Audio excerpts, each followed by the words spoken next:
Morning students, 12th लेखांकन में हम लोग इस समय देख रहे हैं साझेदारी फर्म का विघटन। तो साझेदारी फर्म का विघटन के अंतर्गत आज हम लोग देखेंगे जी साझेदारी इसका जो फर्म का समापन होता है, फर्म का विघटन होता है, उसके प्रकार या विधि। तो इनमें से फर्स्ट आती है समझौते द्वारा समापन। तो समझौते द्वारा समापन यानी जिस प्रकार से साझेदार एक समझौता करके व्यवसाय चलाते हैं, साझेदारी करते हैं, उसी प्रकार से साझेदार यदि चाहें तो एक समझौता करके, एक आपस में कंप्रोमाइज़ करके जो है आपस में बैठकर जो साझेदारी है वह समाप्त कर सकते हैं। ये जरूर है कि इसकी सूचना जो है उनको सभी साझेदारों को देना पड़ेगी। सेकंड आता है अनिवार्य समापन। तो अनिवार्य समापन यानी कुछ परिस्थितियां ऐसी होती हैं जिनमें फर्म का अनिवार्य रूप से समापन हो जाता है, यानी साझेदार चाहे तो और ना चाहे तो। जिनमें से फर्स्ट आती है कि यदि फर्म के सभी साझेदार या अधिकांश साझेदार दिवालिया घोषित हो जाएं, तो ऐसी स्थिति में फर्म अपने आप जो है समाप्त तो मान ली जाएगी। अगला आता है फर्म का व्यवसाय किसी घटना के कारण अवैध घोषित होने पर। यदि जो आप साझेदारी व्यवसाय कर रहे हो, यदि वो गैरकानूनी साबित हो जाता है तो फर्म अपने आप समाप्त हो जाएगी। थर्ड है किसी कोई घटना, यानी अचानक से कोई घटना आपातकाल से घटती है तो उसमें भी फर्म का अनिवार्य रूप से समापन हो सकता है। थर्ड आता है संयोगों द्वारा समापन। तो संयोगों द्वारा समापन यानी जो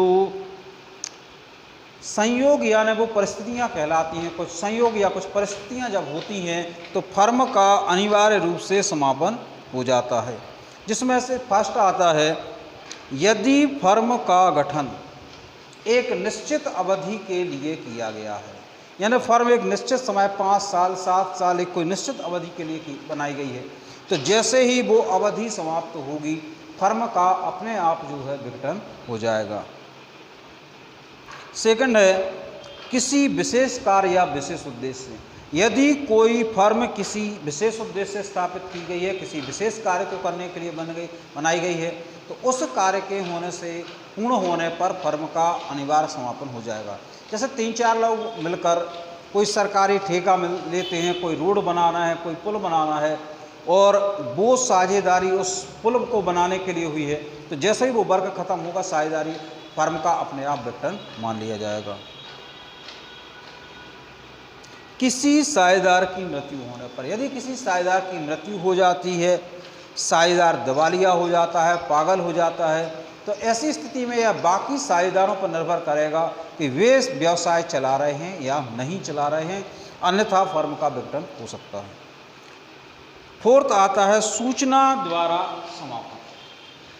तो सूचना द्वारा समापन यानी यदि साझेदार चाहें, यदि वे यह महसूस कर रहे हैं कि फर्म को चलाया जाना अब उचित नहीं है, फर्म हानि में चल रही है, फर्म में कोई परेशानी है, और साझेदार ये महसूस करते हैं कि अब फर्म को चलाए रखना उचित नहीं है, तो ऐसी स्थिति में वो एक सूचना देकर जो है फर्म का समापन कर सकते हैं। पर यह सूचना लिखित रूप से साझेदारों को मिलना चाहिए। फिफ्थ आता है न्यायालय द्वारा समापन। न्यायालय द्वारा समापन यानी कुछ परिस्थितियां होती हैं जिनमें न्यायालय फर्म का अनिवार्य रूप से समापन कर सकता है। जिसमें फर्स्ट आती है किसी साझेदार का पागल होना। यदि कोई साझेदार पागल है, अपराधी है, दिवालिया है, तो कायदे के अनुसार उसे फर्म को बाहर कर देना चाहिए। लेकिन यदि उसको फर्म जो है ऐसे किसी पागल, अपराधी, दिवालिया साझेदार को फर्म में शामिल किए हैं और फर्म चलाई जा रही है, तो न्यायालय जो है फर्म का अनिवार्य समापन कर सकता है।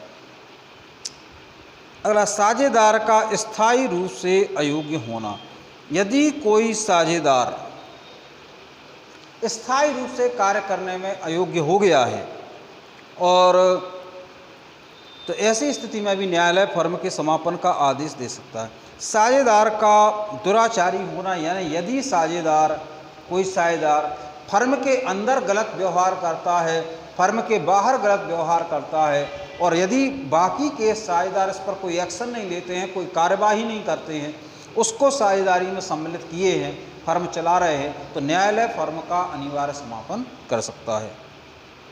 समझौते के विपरीत कार्य करना, यदि साझेदारों ने जो समझौता किया है उस समझौते के विपरीत कार्य कर रहे हैं, उद्देश्य के विपरीत कार्य कर रहे हैं, तो किसी साझेदार की प्रार्थना पर न्यायालय फर्म का अनिवार्य समापन कर सकता है। हित का हस्तांतरण, साझेदारी में कोई भी व्यक्ति अन्य साझेदारों की सहमति लिए बिना हित का हस्तांतरण नहीं कर सकता, लेकिन यदि किसी साझेदार ने ऐसा कर दिया है, हित का हस्तांतरण कर दिया है बिना अन्य साझेदारों की सहमति के, तो फर्म जो है, फर्म का अनिवार्य समापन न्यायालय कर सकता है। व्यवसाय में स्थायी हानि, यदि व्यवसाय में लगातार हानि हो रही है, आप दूसरों के पेमेंट नहीं कर रहे हो, तो ऐसी स्थिति में किसी लेनदार की प्रार्थना पर न्यायालय जो है फर्म का अनिवार्य समापन कर सकता है। Thank you.